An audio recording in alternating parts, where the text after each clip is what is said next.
법륜 스님의 반야심경강의 제1장 두 번째 마하 낭독입니다. 마하는 범어 산스크리트어를 중국말로 번역할 때 뜻을 옮기지 않고 그냥 소리나는 대로 옮긴 것입니다. 인도의 사상이 중국으로 건너갈 때 특정 단어의 개념이 중국어에 없거나 비슷한 말이 있지만 그렇게 번역하면 의미 전달이 제대로 안 될 경우 인도말, 즉 음을 그대로 따서 썼습니다. 이런 단어들은 우리 입장에서 한자의 뜻을 그냥 해석해버리면 안 됩니다. 비슷한 글자의 소리만 따서 쓴 음역이기 때문입니다.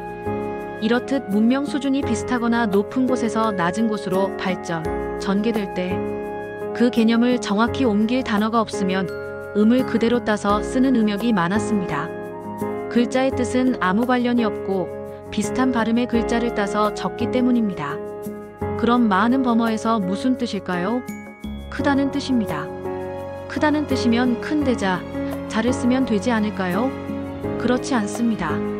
마하는 무엇이 무엇보다 크다는 상대적 개념의 크다가 아니고 무한히 크다는 절대적 개념의 크다는 뜻입니다. 그렇기 때문에 마하를 큰 대자로 옮기면 의미 전달이 제대로 안 됩니다. 마하는 수학의 무한대와 똑같은 뜻입니다. 무한히 크다는 뜻이고 또 거기에는 무한히 많다는 뜻도 포함됩니다. 공간적인 개념과 수량적인 개념이 모두 포함되는 말입니다. 공간적인 개념으로 무한히 크다고 하면 사람은 다 자기 식대로 크다고 상상하겠죠.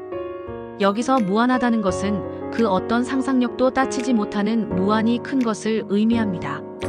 우리가 사는 곳과 우리가 경험하고 알 수 있는 전체를 하나의 세계라고 합니다. 옛날 언어에서 세계란 그것 외에는 더 이상 없다는 개념이에요. 부처님은 너희가 알고 있는 세계라는 게 전부가 아니다. 가장 크다고 하는 세계 밖에 더 큰 세계가 또 있다고 말씀하셨어요. 우리가 알고 있는 가장 큰 것을 세계라 한다면 그것의 1000배가 되는 넓은 세계가 있고 그것을 소천세계라고 합니다. 소천세계가 1000개 모여있는 것을 중천세계라고 하고 그 중천세계가 다시 1000개가 모인 것을 대천세계 또는 삼천대천세계라고 합니다. 바로 이 삼천대천세계와 같은 것을 마하라고 합니다. 이 마하의 의미만 제대로 알아도 번뇌가 사라진다는 거예요. 왜 그럴까요? 마하의 의미만 알아도 해탈한다.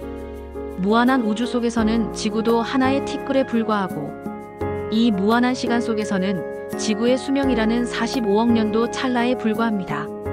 우주의 성간물질이 모여서 별이 형성되고 머물다 사라지는 이 같은 별의 수명이 100억 년 정도 된다고 합니다. 그런데 이 무한한 우주에는 지금도 생기는 별이 있고 유지되는 것도 있고 폭발하는 것도 있고 사라져버리는 것도 있다고 합니다.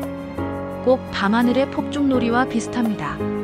폭죽이 펑 터져서 별빛이 쭉 가다가 사그라들 때까지가 100억 년인 거죠. 우리 눈으로 보면 100억 년이지만 우주 눈으로 보면 1초밖에 안 되는 거예요. 그런데 거기에 사는 인간은 크기로 보나 시간으로 보나 하찮은 것이지요. 그런 하찮은 것들이 모여서 울고 그리니 하는 것 또한 하찮기는 마찬가지겠지요. 제가 어릴 때 개미들이 전쟁하는 걸 봤는데 개미가 싸울 때는 입으로 상대의 허리를 싹둑 잘라버립니다. 그렇게 몸통이 잘려 죽은 개미가 길에 껌을 뿌려놓은 것처럼 새까맣게 수십 미터씩 널려 있었습니다. 수십만 마리가 죽었을지도 모릅니다. 그렇게 개미들도 전쟁을 해서 엄청난 사상자를 냅니다. 그들에게는 그 전쟁에서 이기고 지는 게 엄청나게 중요할지 모르지만 우리가 보기에는 별거 아니지요. 그게 큰 눈으로 보면 무의미하지만 작은 눈으로 볼 때는 엄청난 전쟁이란 말이에요. 우리들도 제물로 두고 싸우는 게 당사자에게는 죽고 사는 문제잖아요. 누군가에게 돈을 빌려줬는데 도망가서 못 받았다. 그래서 중내 산해하는데 비행기 타고 하늘 위에서 내려다보면 어떨까요? 사람들의 사는 집이 개미집만큼 작죠. 로켓 타고 달나라에서 지구를 보면 더하겠죠. 어떻게 보느냐 하는 문제입니다. 구더기도 자기들끼리 비교하면 잘난 게 있고 못난 게 있고 하루살이도 자기들끼리 비교하면 수명이 긴 놈이 있고 짧은 놈이 있어요. 우리도 우리끼리 비교하니까 잘났느니 못났느니 지위가 높니 낮니 재산이 많으니 적으니 합니다. 하지만 한 발만 딱 떨어져서 내려다보면 많은 게 아니고 적은 게 아니에요. 큰 눈으로 보면 번뇌가 사라진다. 그러니까 잘하고 잘못한 것을 따져서 문제를 풀 수도 있지만 큰 눈으로 보면 문제가 저절로 풀립니다. 예를 들어 10살짜리와 11살짜리 형제가 어떤 물건을 놓고 서로 자기 것이라고 막 싸운다고 합시다. 어째서 이게 내 것이냐 하고 하나하나 따지고 설명해서 문제를 해결할 수도 있고 해결이 안 될 수도 있고 해결을 해도 감정은 남을 수가 있을 거예요. 그런데 그 후 전쟁이 나서 목숨이 오락가락하는 상황에서 그때를 생각해보면 의미가 없잖아요. 그저 시간의 흐름과 다른 차원에서 보면 그 자체가 의미가 없습니다. 그러면 저절로 해결이 되죠. 어느 쪽이 옳아서 해결이 된 것이 아니라 옳고 그른 것 자체가 무의미해졌다는 것이지요. 그러니까 작은 눈으로 보면 우리 삶에 온갖 문제가 있지만 큰 눈으로 딱 보면 아무 문제도 없습니다. 그래서 마음만 알아도 모든 번뇌를 없앨 수 있습니다. 무릎이 아프도록 절을 하고 앉아서 호흡을 관찰하고 화두를 들고 이렇게 하지 않아도 마음을 한번 크게 내서 저 하늘 위에서 내려다보듯이 이 세상을 바라보면 금방 해결이 됩니다. 한마디로 우리가 살고 있는 우주가 무한히 크고 그 무한한 세계 속에서 우리는 티끌 같은 작은 존재입니다. 그래서 이 무한한 우주적 시간에서 보면 우리의 일생이란 것은 찰나도 안 된다는 말이에요. 지구의 역사를 1년이라고 봤을 때 인류 역사는 불과 5분도 채 되지 않습니다. 고인류인 네안데르탈인이 적어도 30만 년 전에 나타났다가 지금으로부터 약 3만 5천 년 전에 멸종했다고 합니다. 그렇다면 30만 년 정도 유지되었잖아요.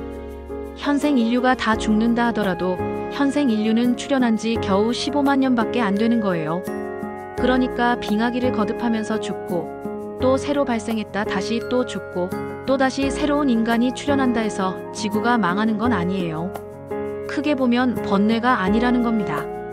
더 큰 눈으로 더 크게 우리가 환경을 의식하고 더 빨리 인류가 멸망하는 길로 가고 있으니 이를 막자고 환경운동을 하는 것입니다.